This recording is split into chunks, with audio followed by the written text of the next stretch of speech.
Dear friends, great to catch up with you again. Summer is nearly upon us with all the activity and excitement that it brings. Loud sing the cuckoo. This will be a general update on my health, pursuits, and thoughts.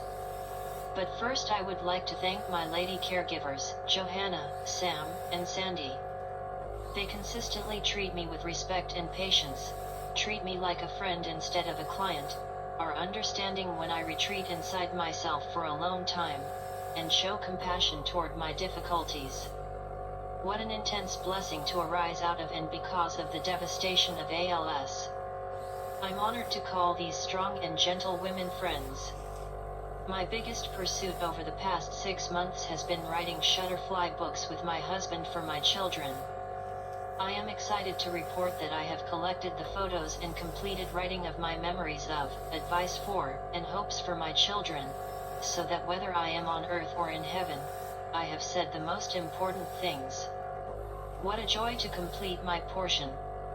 Toby is practically done with his portion too. Now my dear friend Sherry is editing it before my kind friend Amy does the intensive work of laying everything out. I can't wait. About 2 weeks ago, I had a challenging experience.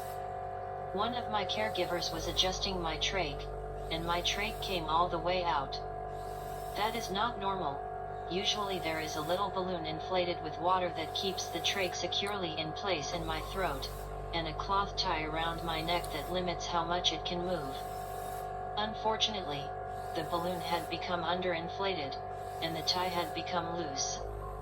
The trach fell down behind towels that usually support the trach hose as it extends beyond my throat, so the trach was not visible and it was not obvious what was wrong. My caregiver quickly brought Toby at my request, and in the maybe 10 seconds after he arrived, I lost consciousness. Then he moved the towels, saw the trach completely out, and decided to force it back in without taking time to deflate it. This action quickly brought me back to consciousness. Toby was, without a doubt, the hero of the day. I remember little. I blacked out in the middle of talking to Toby about moving the towels, and regained consciousness maybe 20 seconds later, feeling odd sweats course through my body. My takeaway: if I remain distracted, passing out due to lack of oxygen doesn't hurt and is not stressful. Honestly, this has been one of my biggest fears, passing away due to lack of oxygen. I imagined it would hurt and it would be terrifying. Now I know that neither is true. I want to live. I feel like God has more work for me to do. But when He asks me to come to Him, I am less fearful and more confident. A few days ago, I watched the movie After Death by Angel Studios. It reviews a number of near-death experiences. I appreciate that documentary. Hearing others' experiences, both the good and the bad, gives me greater confidence in the amazing window that the Bible offers into the reality of life, death, and beyond. Toby and I are slowly working through a 30-day workshop on healthy marriages by therapy in a nutshell. It has been good so far, although I have yet to hear her directly address her thoughts on narcissistic abuse in any video of hers that I have watched, while I have heard her dismiss narcissism as a trend or excuse for not working through relationships in 3 separate videos. Interesting. Nonetheless, both of us are learning how to build healthy habits with our relationship. Pain management has been a struggle lately. The burning sensation in my chest is always worse when I get sick, and always better when I stop my food pump. My palliative care doctor recommended taking a dose of melatonin when I wake up in the middle of night so that I can get back to sleep without needing pain medication. Mixed with lorazepam, I am able to get back to sleep most nights. On Sunday around 7 p.m., I ran out of pain medication until 2:30 p.m. the following day. By turning off my food, I was able to keep my pain level no higher than 6.5. My doctors feel that I am on a high level of pain medication and are hesitant to raise it any further. I wish I didn't build up tolerance to pain medication. We have entered summer break. and I am thrilled for the excitement ahead. All 3 kids get to go to the camp I used to work at, Honey Rock in northern Wisconsin, with brief stays at Haven Pines. Thank you, Dad and Mom, for helping make this possible, and thank you, Jonathan and Aaron, for your hospitality. And I just found out today that both boys will get to learn how to water ski. Other fun activities are sprinkled throughout summer, like seeing cousins, a pioneer day, math camp, swimming, pottery lessons, donut day, library events, soccer, vacation Bible school, music lessons, and camp in North Dakota. Perhaps Toby and the kids will still walk again in the town parade. I am loving the extra time with the kids that summer brings. This summer will also mark my 45th birthday and Toby's and my 15th anniversary. What a gift to be surrounded by my kids in celebration. I'm planning a canoe and kayak trip from Del Rapids to another nearby town for friends, family, and church family who want to join the festivities. I can't wait to hear the stories of the day. What a blessing to be able to vicariously experience simple joys of nature through the eyes of my children and husband. My friend Becky's new homeschool hybrid school is getting off the ground.